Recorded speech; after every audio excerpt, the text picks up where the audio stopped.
Alors, on vient de voir juste avant comment calculer le périmètre d'un cercle avec la formule pi fois diamètre. Et comme le diamètre, c'est aussi 2 fois le rayon, on peut aussi dire que le périmètre d'un cercle, c'est 2 fois pi fois rayon. Avec pi, qui est en fait le coefficient de proportionnalité qui permet de passer du diamètre du cercle à son périmètre. Alors, c'est ce qu'on va mettre en application dans l'exercice qui suit. C'est parti pour la correction de l'exercice 9, une histoire de disque. Première question, estimer à l'aide du quadrillage l'aire du disque ci-contre.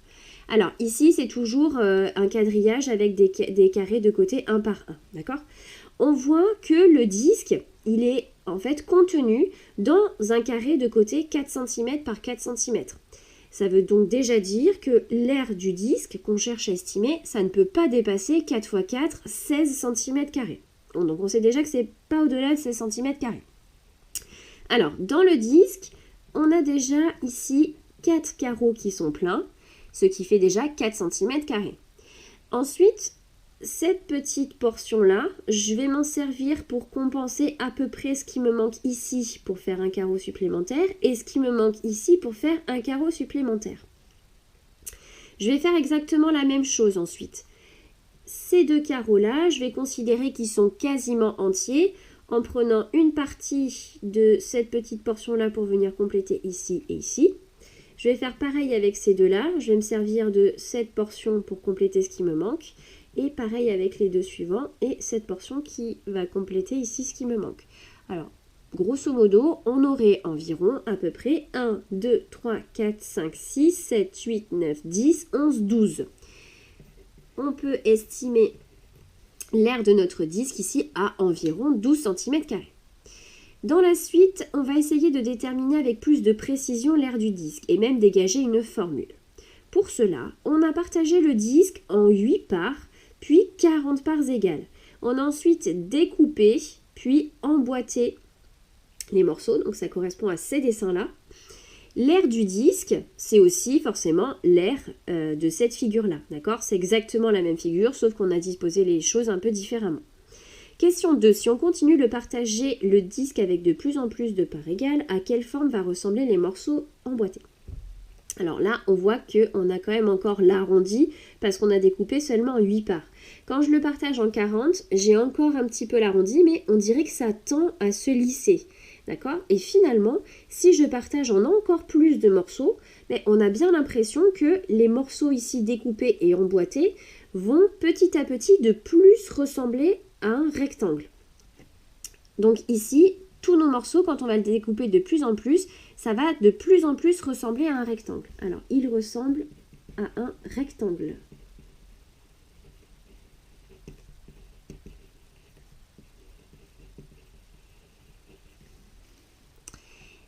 Alors, comme ça va de plus en plus tendre vers un rectangle, ça veut dire que l'aire de la figure qu'on obtient ici, ça va se rapprocher de plus en plus, on dit que ça va tendre vers l'aire du rectangle. Alors, quelles seraient alors les dimensions de cette forme? Alors, ce qui ressemble à un rectangle ici, il semble qu'il ait pour longueur exactement la moitié ici du périmètre de notre cercle. D'accord? Alors, en longueur, ça va être la moitié de notre périmètre. Alors ici, on a un disque de rayon, c'est ici, 2 cm. On applique la formule, 2 fois pi fois rayon 2 cm. Et la longueur ici, nous, c'est que la moitié du périmètre. Donc on divise par 2. Hop. Alors, c'est de nouveau le cas. Ici, quand on multiplie une quantité par 2, puis qu'on la divise par 2, en fait, ça revient à rien faire. Donc, tu peux directement, toi, sur la calculatrice, faire seulement 2 fois pi. Alors, je te montre sur la calculatrice pour faire le calcul. 2 fois. Et pour trouver la touche... Alors, la touche pi, elle est ici. Il va falloir que tu fasses Shift ou seconde, ça dépend des modèles. Moi, c'est Shift. Et ensuite, que tu appuies sur la touche x10 puissance x ici. Hop, 2 fois pi. Alors, moi, je vais faire le calcul entier pour te montrer que c'est la même chose, hop, que si je fais seulement 2 fois pi. Et là, la calculatrice, elle t'affiche 2 pi. 2 pi, c'est en fait la valeur exacte, d'accord? Nous, ce qu'on veut, c'est une valeur approchée. et on veut la valeur décimale mais approchée puisque souviens-toi, pi, il contient une infinité de chiffres après la virgule. Donc si tu veux avoir la valeur ici arrondie, tu peux faire un petit coup de SD et on obtient environ 6,28, etc. Allez, nous on va arrondir à un chiffre après la virgule, je vais arrondir au dixième, donc ça fait à peu près 6,3. Alors environ 6,3 cm pour la longueur de ce qui ressemble à un rectangle. Ensuite, la largeur ici, bien, la largeur, tu te rends compte que c'est juste ce segment-là, et ce segment-là, en fait, c'est le segment qu'on retrouve partout ici, et qui correspond tout simplement au rayon de notre disque. Donc en largeur, ici, nous, on a 2 cm. En déduire une estimation plus précise de l'aire du disque. Alors, comme on a dit que la forme ici, ça ressemblait à un rectangle, ça veut dire que l'aire de cette figure-là va tendre fortement vers l'aire d'un rectangle. Et pour calculer l'aire d'un rectangle, souviens-toi, on fait longueur fois largeur. Alors ici, on fait donc 6,3 cm fois 2 cm, et ça donne, on ne peut même pas obligé de le faire à la calculatrice, 12,6 cm². Alors là, on vient d'estimer du coup l'aire de notre disque de rayon 2 cm à 12,6 cm². Eh bien, on n'était pas si mal à la première question parce que ici, on l'avait estimé à 12 cm². Donc, on n'était pas si mal. Allez, enfin, dernière question. Quelles seraient les dimensions de la forme obtenue en emboîtant les morceaux découpés selon le protocole précédent d'un disque de rayon 10 cm? Alors, on y retourne. Quand on va découper les morceaux, on va obtenir une figure qui va ressembler à un rectangle, de longueur la moitié du périmètre ici de notre cercle et qui aura pour largeur exactement le rayon du disque. Alors, on y va pour la longueur. Pour la longueur, ce sera donc, hop, on peut réutiliser la formule qui est là. 2 fois pi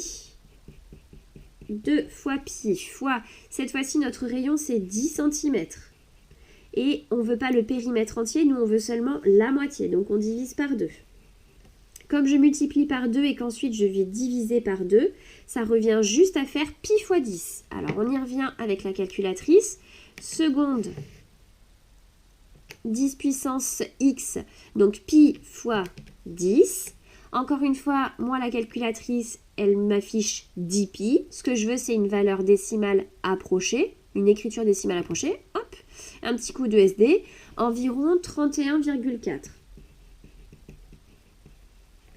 Voilà. Et maintenant, pour avoir l'aire de mon disque, on va faire longueur fois largeur, comme la forme ressemble ici à un rectangle.